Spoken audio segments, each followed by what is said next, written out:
नमस्कार, समय guys academy में आपका स्वागत है। आज हमारे साथ जुड़े हैं आशुतोष नौटियाल। उत्तराखंड यूकेपीएससी 2024 की जो परीक्षा की साइकिल रही है, उसमें आशुतोष डिप्यूटी कलेक्टर रैंक 3 में चयनित हुए हैं। आशुतोष यूपीएससी 2025 में भी 398 रैंक में सिलेक्ट हो रखे हैं और उनको इसके लिए बहुत-बहुत बधाई आशुतोष बहुत बहुत आपको। धन्यवाद सर। आशुतोष, आपका जो एजुकेशनल बैकग्राउंड है, वो बीएससी इन पीसीएम और एमए इन पॉलिटिकल साइंस रहा है। जी सर। तो ऐसा मतलब आपका थोड़ा साइंस बैकग्राउंड भी देखने को मिला है और थोड़ा-सा आपका आर्ट्स बैकग्राउंड भी देखने को मिला है। तो आपको क्या चीज़ ने मोटिवेट किया कि आप सिविल सर्विसेज़ की तरफ जाएँ?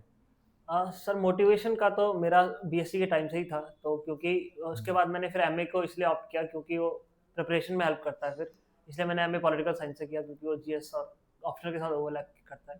यूपीएससी की प्रिपरेशन मेरी उस टाइम शुरू हो गई थी, साथ-साथ मैंने उत्तराखंड का भी फिर एग्ज़ाम भर दिया था उस टाइम। बिल्कुल।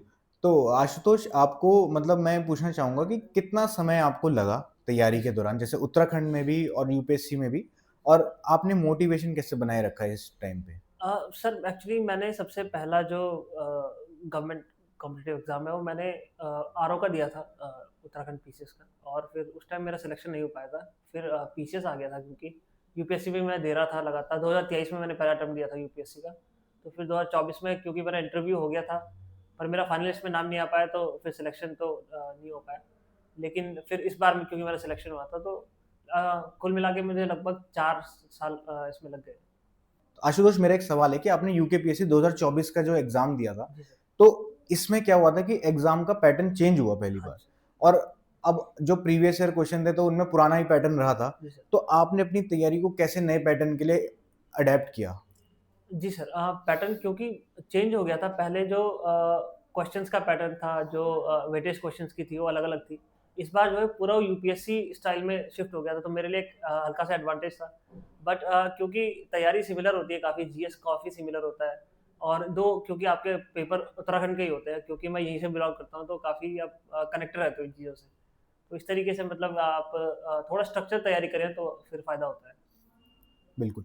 आशुतोष, जैसे देखा जा रहा है कि आजकल जो प्रीलिम्स के एग्ज़ाम हैं वो टफ़ होते जा रहे हैं, जी। कैंडिडेट्स को उनमें काफ़ी दिक्कत आ रही है। जी सर। तो आपकी जैसे क्या स्ट्रैटेजी रही प्रीलिम्स को टैकल करने के लिए? जी सर। और आप नए कैंडिडेट्स को क्या एडवाइस देना चाहेंगे कि उनको क्या अपना मतलब तरीका रखना चाहिए कि वो ईज़िली प्रीलिम्स को क्वालीफाई कर जाएँ? सर प्रीलिम्स के रिगार्डिंग जो बेसिक स्टैंडर्ड सोर्स है, स्टैटिक जिसे बोलते हैं हम, वो आपके बहुत मजबूत होनी चाहिए।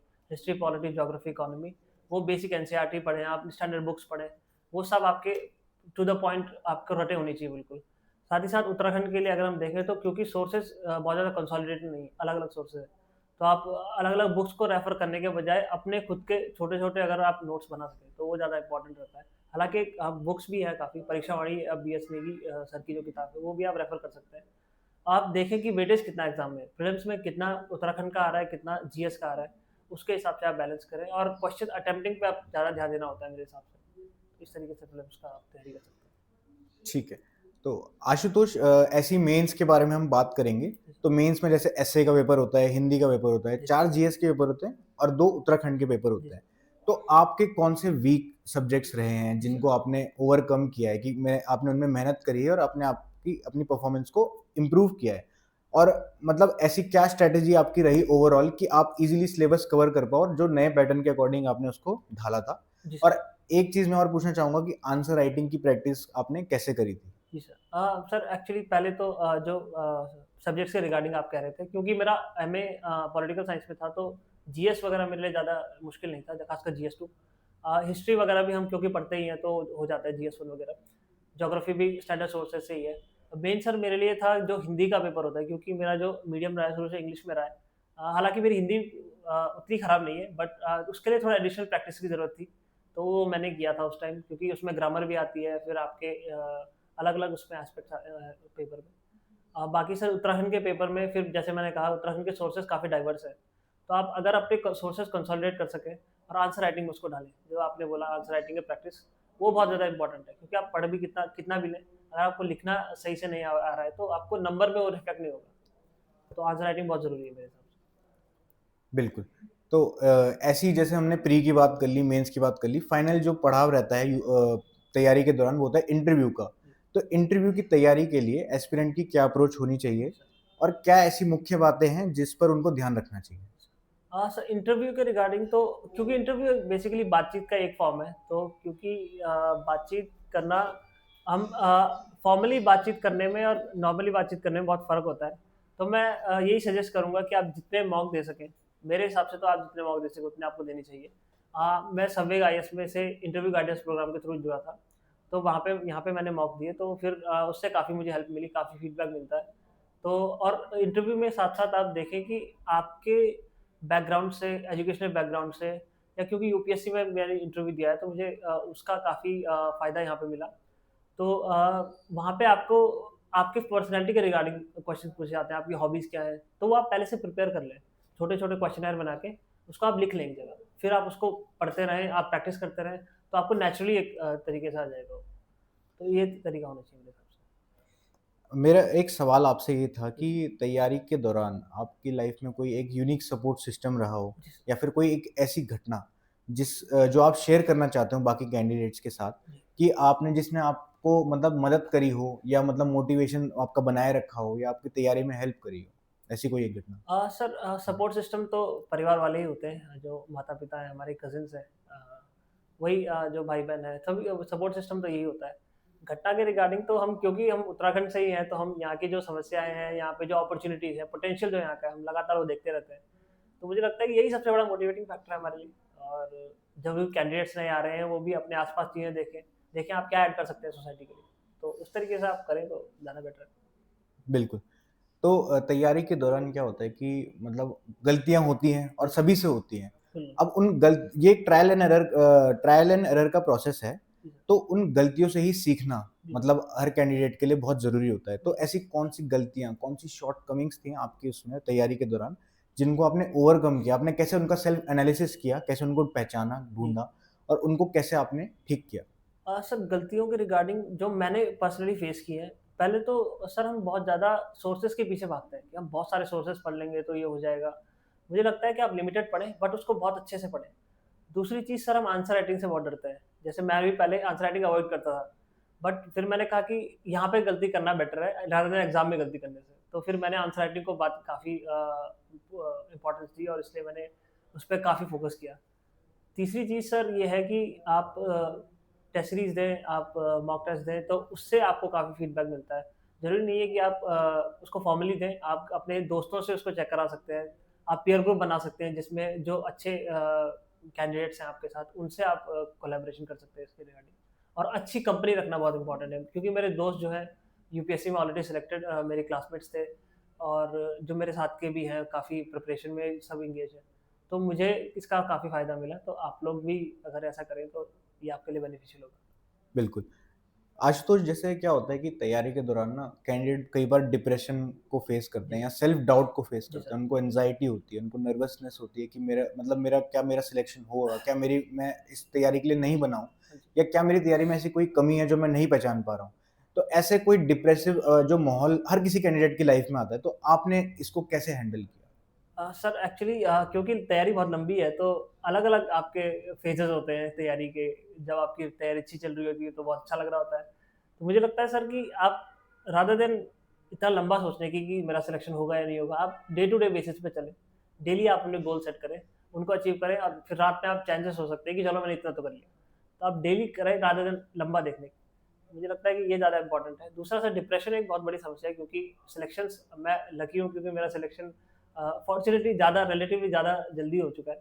बट सर मैं कहूँगा कि जो तैयारी कर रहे हैं, उनको बहुत ज़्यादा फ़ोकस्ड होके ट्राई करना चाहिए, और रादर देन इधर-उधर भटकने के, आप कोशिश करें कि आपके पास प्लान बी हो, बट आप फ़ोकस प्लान ए पे ही करें सबसे ज़्यादा। मुझे लगता है ये ज़्यादा इम्पोर्टेंट है। बिल्कुल। ऐसी में एक और प्रॉब्लम जो हर कैंडिडेट फेस करता है कि सोशल मीडिया है और आज के टाइम पे आप उसको अवॉइड नहीं कर सकते कंप्लीटली। तो क्या होता है कि सोशल मीडिया के पॉजिटिव यूज़ केस भी हैं और नेगेटिव यूज़ केस भी हैं, जी सर। नेगेटिव ज़्यादा ही है इनफैक्ट। जी, बिल्कुल। अब जैसे अभी मतलब होता है कि डूम स्क्रॉलिंग होती है आजकल हाँ जी बहुत। सर। तो आपने क्या सोशल मीडिया मतलब अवॉइड किया या उसको अच्छी तरीके से यूटिलाइज़ किया? अ और ऐसे ही मतलब मैं जानना चाहूँगा कि आप कैंडिडेट्स को क्या एडवाइस करते हैं कि वो सोशल मीडिया के ओवर यूज़ से कैसे बचें? सर एक्चुअली मैं सोशल मीडिया तो मैं कम ही यूज़ करता था पहले। हालाँकि अब मैंने काफ़ी शुरू कर दिया है। बट हुँ, मैं कहूँगा कि सोशल मीडिया में टेलीग्राम एक बहुत बड़ा साधन है आपकी प्रिपरेशन का। उसमें भी अगर आप अच्छे से सेलेक्ट कर सकें कि सोर्सेज़ क्या हैं, तो वहाँ पे आपको काफ़ी मटेरियल मिल जाता है, टॉपर्स की कॉपी मिल जाती है, आजकल तो टॉपर्स के चैनल्स हैं अपने। आपको कोर्सेज़ के मटेरियल मिल जाते हैं, आपको इन्फॉर्मेशन मिलती है नई। तो रात ओवर यूज़ करने के बजाय उसको अगर आप अ, केयरफुली यूज़ करें, तो वो बहुत इम्पोर्टेंट है। तो सोशल मीडिया आप यूज़ कीजिए जैसा जिसको पसंद है, लेकिन ओवर यूज़ तो बिल्कुल उसका हानिकारक है। बिल्कुल। ऐसे ही जैसे ऑनलाइन मटेरियल्स हो गए या ऑनलाइन लर्निंग प्लेटफ़ॉर्म हो गया, आजकल बहुत बाढ़ आ गई है जी, मतलब बिल्कुल। तैयारी के दौरान ना ऑनलाइन मटेरियल, ये भी मटेरियल, क्विक रिवीजन मटेरियल, सब तरह के मॉड्यूल्स आ गए हैं। तो आपने मतलब ऐसे कैंडिडेट्स को मतलब चूज़ करने के लिए कि कौन-सा मटेरियल उसके लिए सही है और सफिशिएंट है, जी। मतलब ओवर नहीं करना है किसी भी चीज़ का, तो क्या ध्यान रखना चाहिए और उसका यूटिलाइज़ेशन मैक्सिमम रखना चाहिए? सर मटेरियल के रिगार्डिंग तो एक ही हमारे पास क्राइटेरिया है, वो है सिलेबस। हुँ, सिलेबस के अकॉर्डिंग जो मटेरियल है, वो आप कोई भी मटेरियल उठा लीजिए, कहीं का कोई भी सोर्स हो, उसमें ज़्यादातर सब अवेलेबल होता है। आप एक ही मटेरियल पढ़ें, उसमें अपना एडिशन करें। कोई करंट में न्यूज़ चल रही है, कोई आपके पास एडिशनल इन्फॉर्मेशन है, किसी आपने टॉपर्स की कॉपी में कुछ अच्छा पॉइंट देखा, अपने नोट्स में वो ऐड करें। अपने नोट्स होना बहुत ज़रूरी है, क्योंकि वही आपके मटेरियल बनेंगे, उसको ही आप लगातार छोटा करते रहें। एक कॉपी से फिर आधी कॉपी, ऐसे करके। ताकि मेंस में आप में जो 3 घंटे बीच में मिलते हैं, उसमें आपका रिवीजन पूरा एक जीएस का हो जाए, इस तरीके से आप नोट्स बनाइए। बिल्कुल। ऐसे ही मैं जानना चाहूँगा कि सफल होने के लिए आपके हिसाब से इस परीक्षा में क्या सबसे महत्वपूर्ण है? मतलब इस जर्नी में क्या कैंडिडेट को ध्यान रखना चाहिए कि वो सफल हो पाए? अ, सर सफलता के लिए तो मुझे लगता है कि कंसिस्टेंसी बहुत ज़रूरी है। आप ज़रूरी नहीं है कि आप 12-15 घंटे पढ़ें, आप डेली स 7-8 घंटे भी पढ़ते हैं, क्योंकि मैं पर्सनली मैं ज़्यादा देर तक मैं पढ़ाई नहीं कर सकता था। तो पर ये मेरा ये था कि जैसे मैंने कहा डेली टारगेट्स आप करें, वो ज़्यादा इम्पोर्टेंट है और आप फ़ोकस्ड रहिए कि आपका क्या अप्रोच रहेगा एग्ज़ाम के प्रति, उसका क्या उसके बारे में आपको सारा नॉलेज होना चाहिए कि क्या प्रीलिम्स में है, क्या मेंस में है, कैसे मार्किंग्स कैसे होती हैं या इंटरव्यू में कैसे पूछा जाता है, तो वो आपको पूरा उसके बारे में पता होना चाहिए। इतना आप कर लेंगे तो सिलेक्शन तो बिल्कुल कन्फर्म ही है मेरे हिसाब से। बिल्कुल। आखिरी सवाल आशुतोष मेरा आपके साथ ये है कि आपने बताया आप संवेग आईएएस से जुड़े थे। जी। तो आपका संवेग आईएएस के साथ कैसा एक्सपीरियंस रहा है? क्या आपको यहाँ से जुड़ के मतलब आपको कुछ फ़ायदा हुआ है? कैसा आपका एक्सपीरियंस रहा है? सर जो मेरे बड़े भाई हैं अमरीश प्रसाद नौटियाल, उनका इस बार सिलेक्शन हुआ है फाइनेंस ऑफिसर के पद पे। तो वो यहाँ पर मेंस गाइडेंस प्रोग्राम से जुड़े थे। तो उनके साथ जब वो प्रिपेयर कर रहे थे तो वो काफ़ी मुझे यहाँ के बारे में बताते थे और वो काफ़ी अपनी कॉपीज़ वगैरह मुझे दिखाते थे कि आंसर राइटिंग हो रही है, तो उससे मैं काफ़ी प्रभावित हुआ यहाँ पे। फिर मैंने यहाँ पे इंटरव्यू गाइडेंस प्रोग्राम जॉइन किया, तो सर ने काफ़ी हेल्प करी इंटरव्यू में, फीडबैक उनके काफ़ी उत्तराखंड के बारे में खासकर क्वेश्चंस वगैरह बताना, और वो बहुत इम्पोर्टेंट मुझे लगा। और सर प्रैक्टिस जो होती है इंटरव्यू में, क्योंकि मेन चीज़ इंटरव्यू में होता है इंटरेक्शन, तो वो बहुत ज़रूरी होता है। तो सर 2 क्योंकि मैंने यहाँ पे मॉक इंटरव्यू दिए थे, तो उससे मुझे काफ़ी फ़ायदा मिला मेरे अपने जो मेन इंटरव्यू था। तो मेरा काफ़ी अच्छा एक्सपीरियंस रहा सर मेरा इसके। बहुत-बहुत धन्यवाद आपका आशुतोष, आपसे मिलके बहुत अच्छा बहुत-बहुत लगा और धन्यवाद। आपको बहुत-बहुत शुभकामनाएँ संवेग आईएएस की टीम की तरफ से। बहुत-बहुत धन्यवाद। Thank you so much.